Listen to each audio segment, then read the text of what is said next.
Alright, so I think before I've talked about getting a Panasonic RX-DT75, and here it is. It is all taken apart, and I am trying to fix every little thing about it.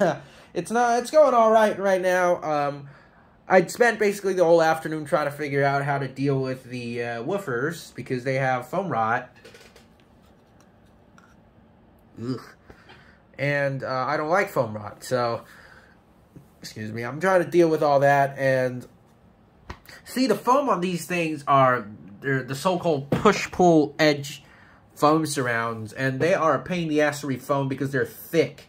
And, you know, as of now, I have not yet been able to find a replacement foam that would fit this perfectly in Taiwan, nor in other places like the U.S. I'll always have to do a little modification to it. I think someone in Russia made those that fit perfectly, but, you know, I'm not going to spend like $30, $40 just to get a new pair of foam surrounds. So I ended up using a 2.75 inch foam surround from these speakers. I have 4 of these, and 2 of them are almost blown. So the other 2, I am going to sacrifice the drivers and use the foam surround from it. This is a better foam surround, actually. And then by doing that, I'm also going to put this little gasket thing that I cut out myself underneath, like that, as a ring so that, you know, the foam, you know, there's a footing for the foam that wouldn't just, you know, fall in, and it's going to sound like ass then. So I will be dealing with this one, and hopefully I'd be able to refoam everything and make it sound alright again. Now, these speakers have a tiny-ass cone, so I imagine these are not really that efficient, despite how much extrusion they have. But, see, let's be honest here, these speakers are not JBL Atlas. They don't have vented voice coil, or they do have vented voice coil, but they don't have vented spiders. They don't have a vented pole piece, none of that. So, they're not really that efficient. Besides, the majority of it is it's a surround, and the surround is foam surround. It's not a complete seal, so it's not really that efficient. I was hoping to find a rubber surround, but I can't. To be honest, the only speaker with the exact same, or almost the exact same dimensions, were the ones that I think I've tested before, the ones from the Logitech S715i, and unfortunately, I was actually going to find a pair and just, you know, swap them in, but unfortunately, no one sells them here in Taiwan, and I left mine in the States. So, unfortunately, this is what I'm stuck with. And, I mean, there are speakers that with the same dimensions, the one I just mentioned, and the other one was the, what was it? The Bravin 2200 woofers, except for the ears. The mounting ears are a little different, but the rest of it is the same. All the other stuff is, you know, they have either a smaller foam surround or just, like, the whole thing's bigger.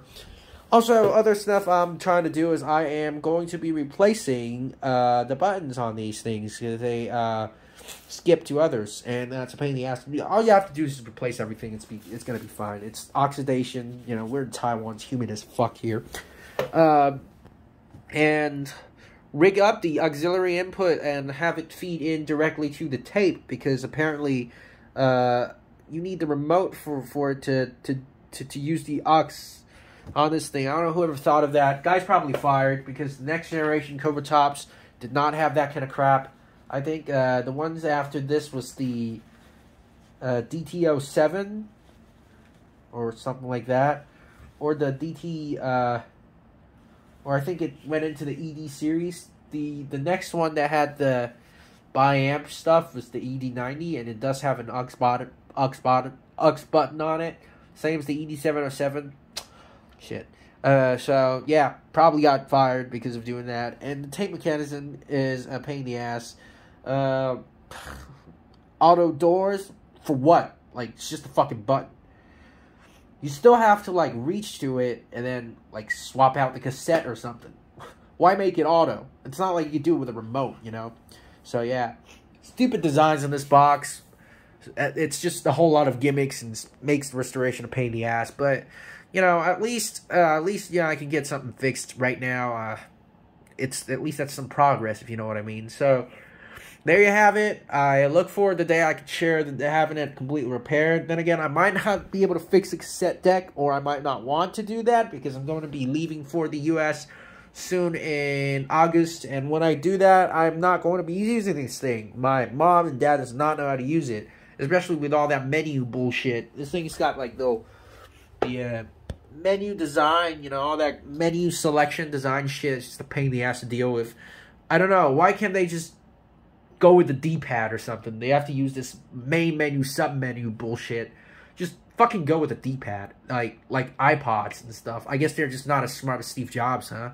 But anyways, this is not a bad boombox in terms of sound quality and build quality, but in terms of design, fashion, and, you know, just design in general, this is a piece of crap.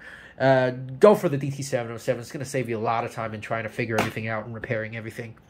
But, then again, you know, the late 90s or mid 90s to late 90s Panasonic, they like to experiment with a lot of different weird stuff and often ended up failing. Like, you don't see these edges no more. Well, you still do on some Technics speakers actually, but you know, they're going to be a pain in the ass to repair. So, yeah, but not in all these cheap stuff, not anymore. So, yeah, well, that's it for now. I'm gonna move on with this. I'm really tired. It's really late right now. So, yeah, there you have it.